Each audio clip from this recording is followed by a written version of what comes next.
Right now আমরা এখন আছি ঢাকা ইউনিভার্সিটি টিসির সামনে। এখানে মূলত সারা দেশের বন্যার্তদের জন্য গণত্রাণ সংগ্রহ করা হচ্ছে। আপনারা যদি ক্যাফেটেরিয়াতে যান তাহলেই দেখতে পারবেন কী পরিমাণ ত্রাণ সংগ্রহ করা হয়েছে এবং আমাদের স্টুডেন্টরা কী পরিমাণ অক্লান্ত পরিশ্রম করে সবাই হাতে হাত মিলিয়ে কাঁধে কাঁধ মিলিয়ে সবগুলো ত্রাণের প্যাকেট রেডি করছে বন্যার্তদের মাঝে বিলিয়ে দেওয়ার জন্য। একটা ছোট পিচ্চি থেকে শুরু করে বয়স্ক পর্যন্ত সবাই যে যা পারছে এসে দিয়ে যাচ্ছে।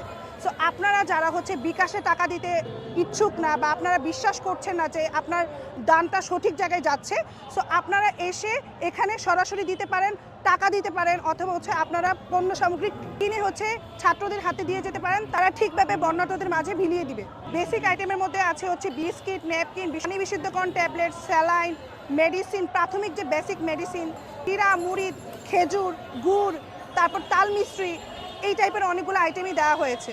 অনেকে ভাবছেন যে আমার হাতে টাকা নেই, আমি কি দিব। আপনারা চাইলে আপনার ব্যবহার করা সামগ্রীও দিতে পারবেন। যেমন অনেককেই আমি দেখেছি যে কাপড় নিয়ে আসছে। এই মুহূর্তে শুকনা কাপড় অনেক অনেক ইম্পর্টেন্ট, অনেক কাজে দিবে। সো উইদাউট এনি হেজিটেশন আপনারা চাইলে কাপড়ও দিতে পারবেন। আমি বিভিন্ন সংগঠন এবং যারা এই কাজগুলোর সাথে যুক্ত তাদেরকে একটা আকুল আবেদন করছি, আপনারা সবাই ফেনী নিয়ে বা বিভিন্ন প্লেস নিয়ে পড়ে আছেন, কেউ ব্রাহ্মণবাড়িয়ার দিকে নজর দিচ্ছে না। ব্রাহ্মণবাড়িয়ার অনেক গ্রাম ভেসে গিয়েছে, অনেকে সর্বশান্ত হয়ে গিয়েছে, ওইখানে কোনো উদ্ধারকারী দল বা কেউ গিয়েছে এ পর্যন্ত শুনি নাই। সো আপনারা কয়েকটা দল ওইখানে যান তাদেরকে উদ্ধার করার জন্য।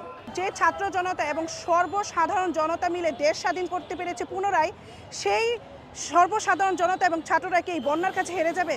কখনোই না। আসুন আমরা সবাই মিলে দুর্যোগ প্রতিহত করি। যে যার অবস্থান থেকে যতটুকু পারি, যার যার সামর্থ্য অনুযায়ী, কেউ গিয়ে করছে, কেউ না গিয়ে করছে, যাই পারি ততটুকু দিয়েই আমাদের এগিয়ে যাওয়া উচিত।